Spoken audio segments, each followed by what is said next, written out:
왜 놀래니? 내가 무서워 보이니? 전쟁이 한창이던 때 한 떼그리의 피난민이 와르르 지나간 자리에 처치곤란한 짐짝 같은 소녀 하나가 남았습니다. 주제의 꼴은 꾀지지해도 곱살스런 얼굴에 꼭 계집애처럼 생긴 녀석이었죠. 전쟁을 피하여 이고지고 피난을 내려오면서 전쟁 고아들이 셀 수 없이 나타났습니다. 명선이도 그 가운데 하나였습니다. 지저분하고 망측스러운 선물처럼 남겨진 녀석은 그러나 어딘지 도시아이다운 태도와 냄새가 났습니다. 녀석은 배가 고프다면서 너희 집에 엄마 계시지? 하더니 앞장을 서고 나는 그 뒤를 따라서 얼결에 우리 집으로 가게 됩니다. 요 웬수야, 지 발로 들어와도 냉큼 째쳐서야 할 놈을 어쩌자고. 전쟁통에 한두 번 겪는 일도 아닌지라 어머니는 내게 군밤까지 먹이고 노골적으로 싫은 티를 내며 눈을 헐기셨습니다. 아침밥을 벌써 다 치웠으니 다른 집에나 가보라고 어머니는 얼음처럼 차가운 목소리로 말했습니다. 그러자 명선이가 어머니에게 대뜸 노랗고 동그란 것을 내밀었습니다. 아줌마한테 요걸 보여주려고요. 그걸 보더니 어머니의 눈에 불이 환하게 켜졌지요. 그리고 명선이의 말이 끝나기도 전에 금가락지는 어느새 어머니의 손에 건너가 있었습니다. 솔개가 병아리를 채듯이 소홀아이의 손에서 금반지를 낚아채어 침을 묻혀 무명저고리 앞섭에 쓱싹 문질러 보다가 나중에는 이빨로 깨물어 보기까지 했습니다. 옷고름의 실밥을 뜯어 그 속에 얼른 금반지를 넣고 확실하게 들어갔는지 두어 번을 흔들고 나서 어머니는 놀랍게도 소홀아이보다 훨씬 더 간드러지는 목소리로 물었습니다.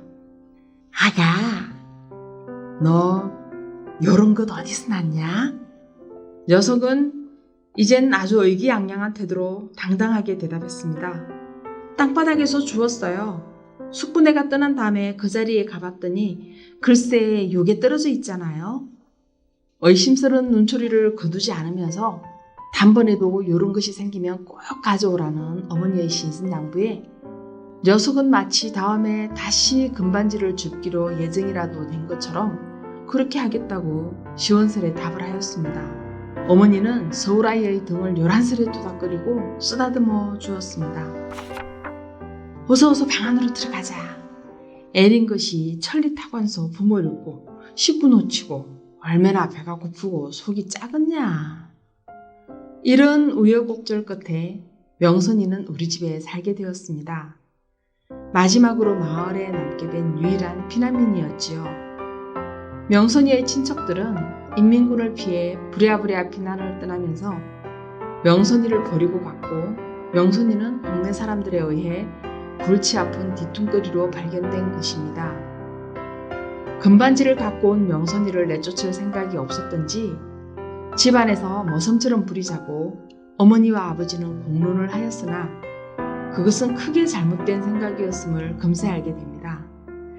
그 애가 자신있게 할 수 있는 일이란 그저 먹고 노는 것뿐이었습니다.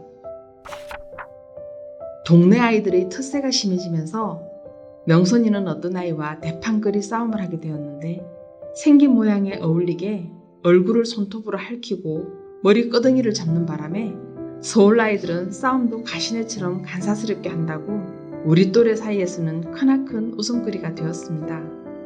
그러나 유독 상대방의 밑에 깔렸을 때는 무서운 힘으로 떨치고 일어나서 승리를 했습니다. 그래서 마구 소리를 지르면서 엄마를 떠밀었단다. 난 그때 엄마가 죽은 줄도 몰랐어. 어느 날 명선이는 부모가 죽던 순간을 나에게 얘기했습니다. 피난길에 공습을 만나 가까운 곳에 폭탄이 떨어졌는데 정신을 잃었다가 깨어나 보니 어머니의 커다란 몸뚱이가 숨도 못 쉴 정도로 전신을 무겁게 덮고 있더라는 것이었습니다. 그래서 명선이는 자다가 몸 위로 다리만 올라와도 비명을 지르며 노려보기까지 하는 것이었습니다. 그리고 명선이는 숙부네가 저를 버리고 도망치던 때의 이야기도 들려주었습니다. 실은 말이지 숙부가 날 몰래 내버리고 도망친 게 아니라 내가 숙부한테서 도망친 거야. 숙부는 기회만 있으면 날 죽이려고 그랬거든. 그러나 숙부가 왜 명선이를 죽이려고 했는지에 대해서는 대답을 들을 수 없었습니다. 외려 갑자기 나를 노려보며 경계하기까지 했지요. 시간이 흐르자 갖고 온 금반지만큼의 식량을 축냈다고 생각했는지 어머니의 마음도 변했습니다. 갈수록 밥 얻어먹는 서름이 심해지자 하루는 명선이가 먼저 것보다 좀 더 굵은 금반지 하나를 슬그머니 내밀었습니다. 그러나 어머니는 처음과는 달리 의심의 눈초리를 거두지 않았고 기어코 아버지는 명선이를 야단치다 달래기를 반복하며 금반지의 출처를 물었습니다. 그러나 명선이는 비죽비죽 울면서도 끝끝내 금반지를 주었다고만 했습니다. 마침내 화가 난 아버지는 명선이의 몸뚱이를 뒤지려 했고 그날 밤 명선이는 아버지의 손이 닿기 전에 미꾸라지처럼 안방을 빠져나가 자취를 감추어버렸습니다. 그 이튿날 점심 무렵부터 서울아이 명선이가 금반지를 많이 가지고 있다는 소문이 마을에 파다하게 퍼졌습니다. 어떤 사람은 10개도 넘는 금반지를 저만 아는 곳에 꽁꽁 감춰놓고 하나씩 꺼낸다더라고 쑥은대기까지 했습니다. 그날 낮더위가 한풀 꺾이고 어둠살이 켜켜이 내려앉을 무렵 명선이는 알몸뚱이로 나무 위에 딱정벌레처럼 달라붙어 있었습니다. 우리가 그 애를 찾아낸 것이 아니라 그 애가 돼지 멱다는 소리로 마을 사람들을 불러 모은 것이라고 볼 수 있습니다. 아버지도 맨 처음 달려간 사람들 축에 끼어 있었습니다. 그리고 아버지는 눈을 부릅뜨며 마을 사람들에게 얼음장을 놓았습니다. 너그 놈들이 누군지 내 다 안다. 어디 사는 누군지 내 다 받았으니까 날만 샜다 하면 물꼬를 낼 것이다. 까마득한 높이에 알몸으로 매달려 홀랑 벌거벗고는 딱정벌레처럼 매달린 채 허느끼는 명선이를 아버지는 나무 위로 올라가 업고 내려왔습니다.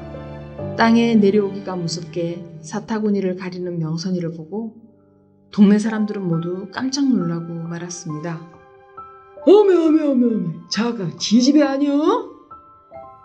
그러메 말이네. 머슴인 줄 알았더니 인제 보니 지집애구만.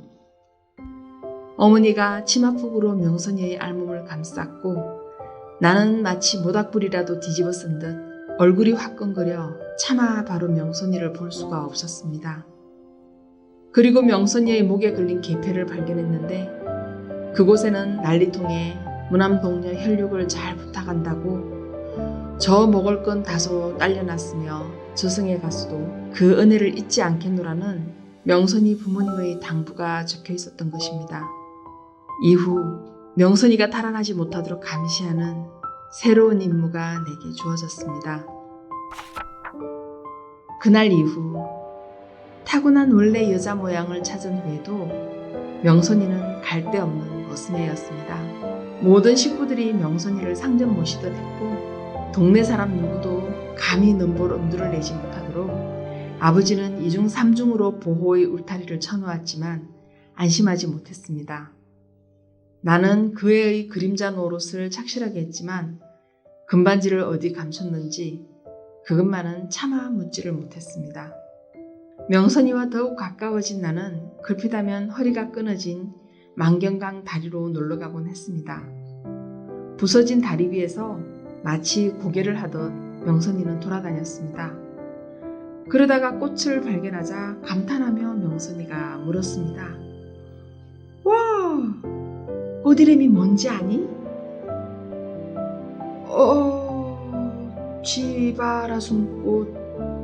쥐바라순꽃? 이름처럼 정말 예쁜 꽃이구나. 참 앙증맞게도 생겼다. 나는 간신히 대답했습니다. 시골에서 볼 수 있는 거라면 뭐든지 다 알고 있다고 믿는 명선이 앞에서 꽃 이름을 모른다고 말할 수가 없었기 때문인데요. 그런데 사실 쥐바라순꽃은 이 세상에 없는 꽃 이름이었습니다. 한바탕 위험한 고개 끝에 그 애는 귀엽고 그 지바라 손꽃을 꺾어 올려 손에 들고는 냄새를 맡고 손바닥 사이에 넣어 양산처럼 빙글빙글 돌리다가 끝내는 머리에 꽂는 것이었습니다.